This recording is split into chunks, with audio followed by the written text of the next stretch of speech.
진행하는 중에 에베소라고 하는 곳을 도착하게 됐어요.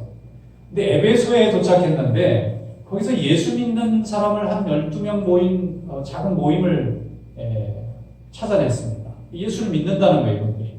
근데 예수를 믿긴 믿는데 성령 세례는 모르고 요한의 세례만 알아요. 그러니까 요한의 세례라는 것은 회개의 세례입니다. 그래서 성령 세례는 예수님이 주셨기 때문에 이 요한의 세례를 경험한 사람은 성령 세례를 경험하는 것이 마땅한데 이 사람들은 한쪽은 아는데 한쪽은 잘 모르는 거예요. 그래서 그 12명을 데려다가 하나님의 말씀을 가르쳤습니다. 예수 그리스도의 복음을 가르쳤어요. 예수님의 은혜를 가르쳤습니다. 그랬더니 이분들이 은혜를 받는 거예요. 그리고 성령을 경험하는 거예요. 그래서 사도 바울이 안수해서 그들에게 성령을 주고 세례를 주고 나니까 이 사람들이 뜨거워져서 우리에게 말씀을 계속 가르쳐달라고 부탁을 하는 겁니다.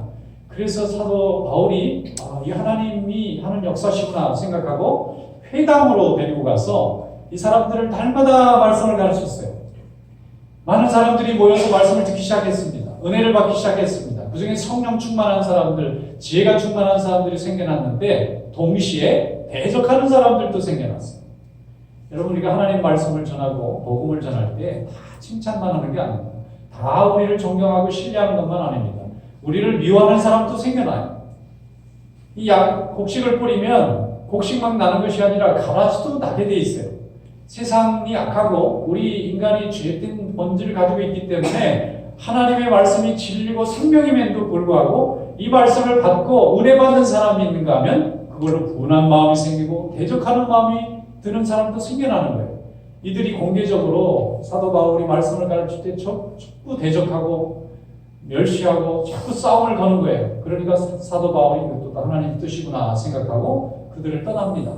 이제 더 이상 회당에서 가르칠 수 없겠구나 생각하고 그들을 떠나서 두란노 소원이라는 곳으로 가서 거기서 다시 말씀을 가르쳐요. 말씀 가르치는 걸 포기한 게 아니고 대적자들과 싸우다 보면 불필요한 다툼을 하게 되고 하나님의 말씀이 자꾸 막히니까 말씀을 열심히 받아들이는 사람들을 따로 떼내서 두란노 소원이라는 곳으로 데리고 가서 말씀을 가르쳤어요. 주석에 보면은 두란노 소원이라는 데가 뭐냐? 그러니까 이 두란노라고 하는 이름을 가진 타이로나스라는 사람이 아마 기증한 이렇게 공공 도서관 같은 곳이었을 걸로 생각합니다. 그 도서관 같은 곳이. 그러니까 사람들이 많이 모이고 주로 책을 보고 공부하고 뭐 이런 곳인데 거기를 잠깐 빌려가지고 하나님의 말씀인 예수 그리스도의 복음을 전하는 겁니다. 그랬더니 거기 있는 사람들이 너무 은혜를 받는 거예요. 대적하는 사람들은 들어오지 않죠. 바깥에서만 대적하니까 회당에서 가르칠 때는 대적을 했지만 서원까지 와서는 방해를 못하는 거예요. 그래서 그 서원에 많은 사람들, 지금 말하면 도서관 같은 데 사람들이 많이 몰려와서 복음을 가르쳤는데 2년 동안 가르쳤어요. 하루도 쉬지 않고 기록에 보면 아침 10시부터 오후 5시까지 쉬지 않고 강의를 했다고 하는 기록도 있어요. 사도 바울이 얼마나 열심히 복음을 가르쳤고 거기 모인 사람들이 얼마나 열심히 말씀을 공부했는지 쉬지 않고 2년을 공부한 거예요. 이 말씀을 이렇게 오래 공부할 수 있다는 건 은혜를 받는다는 거죠. 깨닫고 이해가 된다는 거죠. 하나님의 역사가 이루어지는 것이 느껴진다는 것이지 않습니까? 치료하고 깨닫지 않으면 어떻게 오랜 세월 동안 하나님의 말씀을 들을 수 있겠어요? 이 사람들이 열심히 들은 거예요. 그런데 하나님이 역사하셔서 거기에서 훌륭한 제자들이 많이 생겼습니다. 그들 중에는 자기 원래 살던 마을로 돌아가서 복음을 전한 사람들이 많이 생겨났어요. 그 교회, 거기에서도 교회들이 생겨났습니다. 사도 바울이 혼자 직접 다니면서 교회를 세운 것보다 에베소에 모였던 사람들이 배워가지고 가서 교회를 세운 교회들이 훨씬 많아졌어요. 하나님이 사도 바울의 이 열정을 사용해서 배우고자 하는 열정을 가진 사람들을 보내주시고 서로 만나서 하나님의 말씀을 2년 동안 배웠는데 이 사람들이 거기서 배운 예수 그리스도의 복음과 예배드리는 고백과 믿음의 고백을 가지고 각자 자기 홈타운으로 돌아가서 복음을 전하고 그곳에서 교회가 생겨나고 믿는 사람들이 생겨났는데 그 교회들이 요한계시록에 보면 7개의 교회 이름이 나와요. 에베소, 서머나, 버가모, 부아디라, 사데, 빌라델피아, 라오디게아 교회가 나오잖아요. 이 교회들이 전부 에베소의 근처에 있는 지명들이에요. 그곳에 교회들이 다 생겨난 겁니다. 사도 바울이 직접 가서 복음을 전하고 교회를 세운 게 아니에요. 사도 바울은 두란노 서원에서 대적하는 사람들을 피하려고 그들과 싸우고 싶지 않아서 시간이 아까우니까 두란노 서원 도서관 빌려서 열심히 복음을 가르쳤는데 그 복음을 듣고 배운 사람들이 전부 자기의 원래 마을로 자기 살던 동네로 다 돌아가서 거기서 복음을 전할 때 그곳에서 하나님의 역사가 일어나고 교회가 세워지고 복음의 역사가 일어나고 많은 구원의 역사가 이루어지게 된 줄로 믿습니다. 그러므로 영적 싸움을 어떻게 이겨야 되느냐 하는 것에 제가 가장 좋은 모델입니다. 우리가 예수 믿고 교회를 다니고 하나님 앞에 나와서 열심으로 헌신하고자 할 때에 세상은 우리를 싫어합니다. 우리가 하나님의 말씀에 순종하고 주의 일에 열심히 내는 것을 세상은 굉장히 불편하게 생각합니다. 그런데 하나님은 그 가운데 하나님의 뜻을 이루시는 거예요. 순종하는 사람들을 통해서 하나님의 역사를 세워가시는 줄로 믿습니다. 하나님께서 오늘도 우리 성도들을 통해서 믿음의 역사를 이루실 줄로 믿습니다. 첫 번째, 영적 싸움의 특징은 뭐냐면 하나님의 말씀을 제대로 전하고 하나님의 말씀을 제대로 순종하기 시작하면 꼭 대적하는 사람이 나온다. 하나님의 말씀을 순종하지 않거나 하나님의 말씀을 외면하거나 나태하거나 게으르면 대적하는 사람들이 안 나타납니다. 왜냐하면 하나님 앞에 돌아간 심령이 아니고 하나님의 역사가 이루어지고 있지 않기 때문에 그들은 그대로 둡니다. 그대로 둬도 아무 지장이 없어요. 그런데 정말 예수 믿는 사람들이 생겨나고 삶의 변화가 나타나고 하나님의 교회가 점점 부흥하고 믿음의 가정들이 점점 하나님의 뜻대로 순종하면서 구원의 역사가 점점 강해지기 시작하면 하나님의 역사를 싫어하는 마귀의 역사가 사람들의 마음에 미움과 두려움과 분노를 넣어서 우리를 대적하고 우리가 하나님 앞에 신앙생활하는 것을 막게 만든다. 그러면 하나님 앞에 우리가 기도해야 될 것은 감사해야 될 줄로 믿습니다. 이게 우리를 힘들게 하고 우리의 신앙생활에 걸림돌이 된다고 생각할 것이 아니라 오늘 이 두란노 서원에 가서 복음을 전할 수밖에 없었던 바울이 하나님의 축복의 통로를 열어놓은 것처럼 우리가 예수 믿고 봉사하고 기도하고 순종할 때에 우리를 미워하고 방해하는 사람이 있을 때 우리의 믿음이 진정한 믿음이 되기 시작했다고 하는 증거를 믿고 감사하고 찬양하시기를 주님의 이름으로 축원합니다. 마귀가 싫어한다는 것은 하나님이 역사하신다. 마귀가 미워한다는 것은 하나님이 기뻐하신다. 하나님의 일을 감당함으로 인해서 더욱 많은 사람들이 주님 앞에 돌아오고 또 낙심했던 심령에 새 희망이 생기고 병든 사람이 병이 고침을 받고 구원이 없는 사람이 구원을 맛보게 되면은 세상은 싫어하지만 하나님의 역사는 기뻐하고 성령은 우리를 더욱 기뻐하고 하나님의 능력 가운데 우리를 인도하시는 줄로 믿습니다. 교회 안 가던 사람들이 교회를 가게 되고 말씀을 안 보던 사람들이 말씀을 보게 되는 거예요. 기도하지 않는 사람들이 기도하게 되는 것입니다. 그래서 거짓이 드러나게 되고 진리가 나타나게 되는 것입니다. 그래서 하나님 앞에 더욱 많은 이들이 주님께 돌아와서 축복받고 영광 많은 삶을 살게 되는데 하나님의 말씀 안에는 이런 구원과 생명의 역사가 이루어지는 줄로 믿습니다. 바울을 대적하니까 바울의 길이 막힌 게 아니라 오히려 더 넓은 길이 열리는 거예요. 저들은 막으려고 했었지만 하나님의 역사는 막아지질 않습니다. 생명의 역사입니다. 구원의 역사입니다. 그래서 사도 바울이 끝까지 포기하지 않고 말씀 전하는 일을 중단하지 않을 때 그 말씀을 듣고자 하는 사람들을 하나님께서 많이 보내주시고 두란노 서원에서 수많은 제자들이 양성이 되고 그들 통해서 소아시아의 수많은 교회들이 하나님 앞에 세워지고 많은 죽어가는 영혼들이 구원받아 하나님 앞에 돌아오게 된 줄로 믿습니다. 그래서 주의 말씀을 받을 때에 더욱 기뻐하고 주의 말씀을 받을 때 더욱 충성하고 주의 말씀을 받을 때 더욱 헌신하는 성도들이 될 수 있기를 축원합니다. 그리하면 하나님께서 말씀을 붙잡고 수고하는 자들에게 성령의 은혜를 더하여 주세요. 성령의 선물을 더하여 주세요. 에베소의 두란노 소원은 2년 동안 사도 바울이 복음을 가르쳤어요. 2년이라고 생각하면 긴 시간일 수 있지만 긴 세월로 볼 때는 그렇게 긴 시간이 아닙니다. 그런데 이 2년이라는 짧은 기간을 통해서 이 아시아와 유럽을 연결하는 그 소아시아 지역에 많은 하나님의 백성들이 생겨나고 하나님의 역사가 이루어지고 날마다 주님 앞에 돌아오는 구원의 역사가 하나님께서 열어주신 줄로 믿습니다. 우리는 사도 바울처럼 위대한 사람은 아닙니다. 그러나 하나님이 위대하시기 때문에 사도 바울을 사용해서 위대한 일을 열어가셨어요. 마찬가지로 우리는 연약하지만 위대하신 하나님이 우리의 믿음과 우리의 헌신과 우리의 충성을 사용하시면 하나님의 위대한 일에 쓰임받는 인생으로 우리의 삶도 쓰임받게 될 줄로 믿습니다. 또 하나님의 말씀을 붙잡고 주님 앞에 성령 충만을 사모하고 말씀을 사모하는 그런 믿음이 될 수 있기를 축원합니다. 하나님이 말씀을 끝까지 붙잡고 하나님을 기뻐하시는 일에 충성하는 사람들에게는 선물을 주시는데 그것이 오늘 본문에 보면은 능력으로 나타납니다. 사도 바울은 원래 병을 고치는 거나 귀신을 쫓아내는 능력을 가졌던 사람이 아닙니다. 그는 하나님의 말씀을 좋아하고 하나님의 말씀에 충성했던 사람인데 주의 말씀을 가지고 열심히 전했더니 하나님이 그 소아시아 지역에 죽어가는 심령들을 구원하시기 위해서 이 사도 바울의 손을 사용하세요. 그리고 이 사도 바울이 가는 곳마다 병자가 고침을 받고 귀신이 쫓겨나가는 그런 능력이 나타나요. 심지어는 사도 바울이 쓰던 손수건, 사도 바울이 쓰던 앞치마 이런 걸 사람들에게 얹기만 해도 낫다는 얘기가 있는데 그럼 사람들은 생각할 때 사도 바울에게 무슨 개인적인 능력이 생겼나 이렇게 생각하는데 사도 바울은 의도적으로 손수건을 나눠주거나 앞치마를 나눠주는 분이 아닙니다. 근데 말씀을 전하는 분이에요. 그런데 말씀을 전하는 분을 하나님이 사용하시게 되면 그 사람이 쓰던 물건이든지 그 사람의 손길을 통해서 하나님이 역사하신다. 이게 선물입니다. 주의 말씀을 잘 전하고 주의 말씀을 잘 받들고 순종하는 사람들에게 하나님이 주시는 선물과 같은 거예요. 그래서 여러분 주의 일에 열심을 하거나 또 하나님 앞에 열심히 예배드릴 때 많이 간구하시기를 축원합니다. 병 낫기를 간구하시기를 축원합니다. 문제가 해결되기를 구하시기를 축원합니다.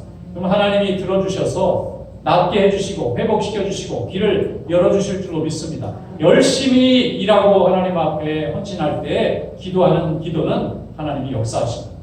그래서 죽어가는 사람도 불러내고 또 믿음 없는 사람도 하나님이 구원하시고 우리 앞길을 막고 있는 모든 장애물도 하나님이 열어주세요. 날마다 기도하고 날마다 예배하고 날마다 간구할 때에 하나님은 성령을 부어주셔서 능력이 나타나고 또 생명이 회복이 되고 구원의 역사가 이루어지는 그런 축복이 이루어질 줄로 믿습니다. 오늘 우리가 예배하고 또 이 시간 말씀을 사모하고 주님 앞에 나와 찬양하는 오늘 여러분도 사도 바울이 경험한 것 같은 하나님이 쓰시는 축복을 오늘도 함께 경험할 수 있기를 주님의 이름으로 축원합니다. 믿음 생활은 영적 싸움입니다. 그리고 생각의 싸움입니다. 하나님을 떠나서 살 것이냐 하나님과 함께 살 것이냐 주일에 교회에 나와서 예배를 드릴 것이냐 가지 않을 것이냐 우리 자신을 위해서 살아갈 것이냐 아니면 하나님의 영광을 위해서 살아갈 것이냐를 날마다 우리는 선택하면서 살아갈 수밖에 없어요. 이 선택이 성령이 함께 하시면 주님이 기뻐하시는 것을 선택하게 되고 우리가 성령 충만하지 못하면 세상이 기뻐하는 것을 선택할 수밖에 없다는 것입니다. 그래서 하나님의 교회가 날마다 새로워지고 하나님의 백성이 날마다 더욱 강건해지는 그런 축복이 하나님의 것을 선택하고 주님께 나가는 자들을 통해서 쓰임받는 것입니다.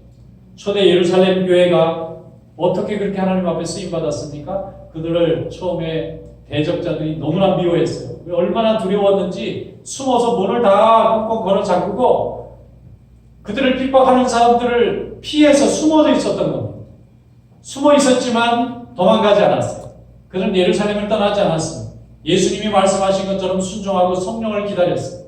그랬더니 하나님께서 오순절날 저들에게 성령 부어주시고 저들이 담대해져서 그들을 대적하는 사람들 앞에서 두려움을 이기고 복음을 전할 때 더 많은 하나님의 백성들이 주님께 돌아오는 구원의 역사에 쓰임받는 귀한 일꾼들로 하나님이 사용해 주셨습니다. 안디옥 교회는 박해를 받았어요. 예수 믿는다고 박해를 받아서 그들은 멀리 안디옥으로 피난 갈 수밖에 없었습니다.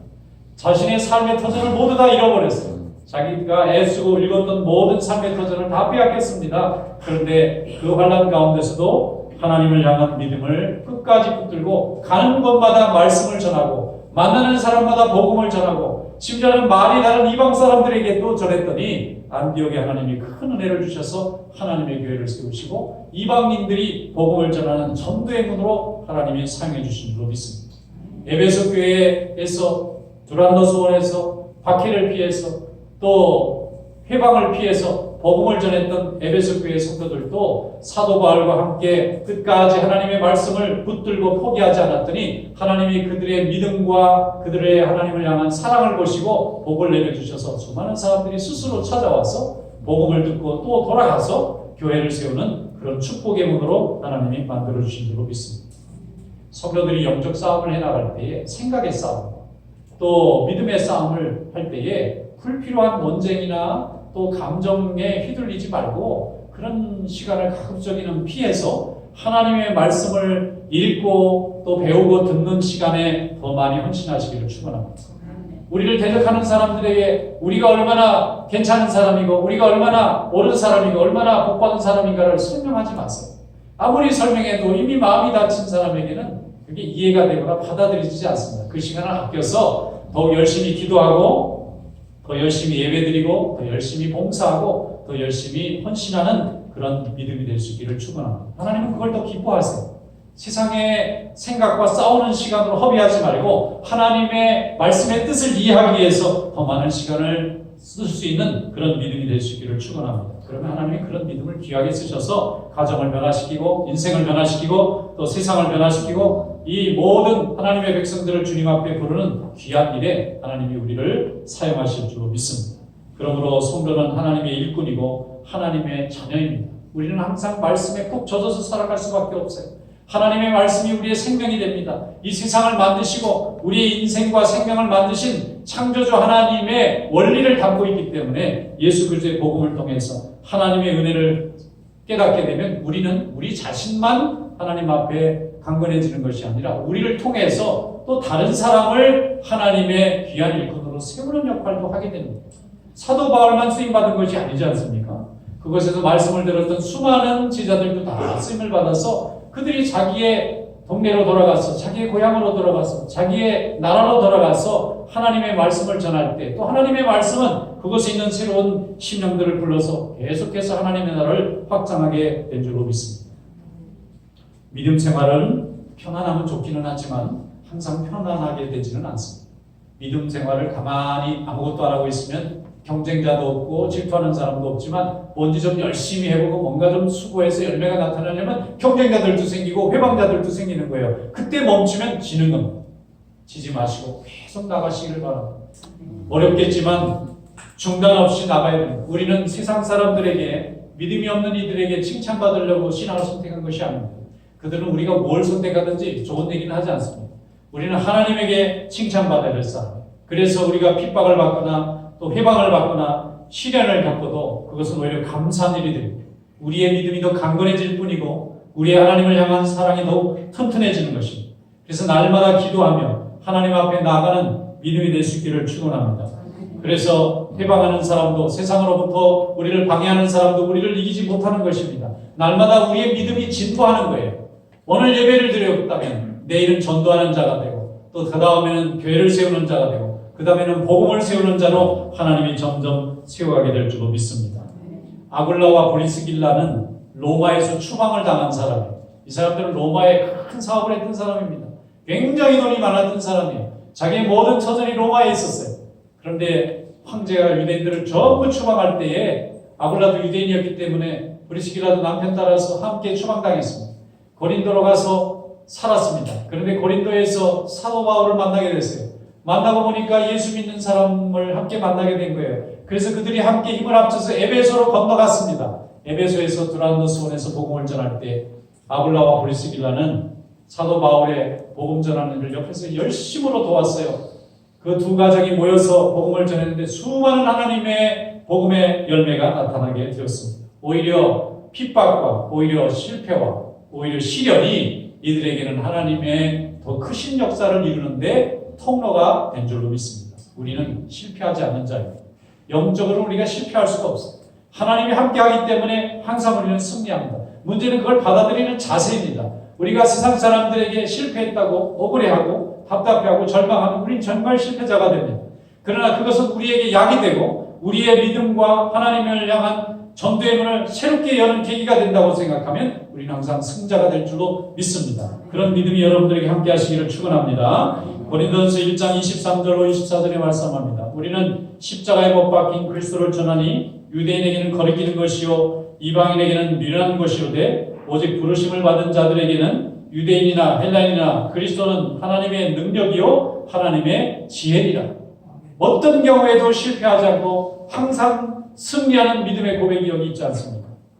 어떤 분이 사업을 하다가 너무너무 어려워서 사업을 접었어요. 실직자가 됐습니다. 사업을 잘하다 보니 그만두니까 얼마나 힘들었겠어요.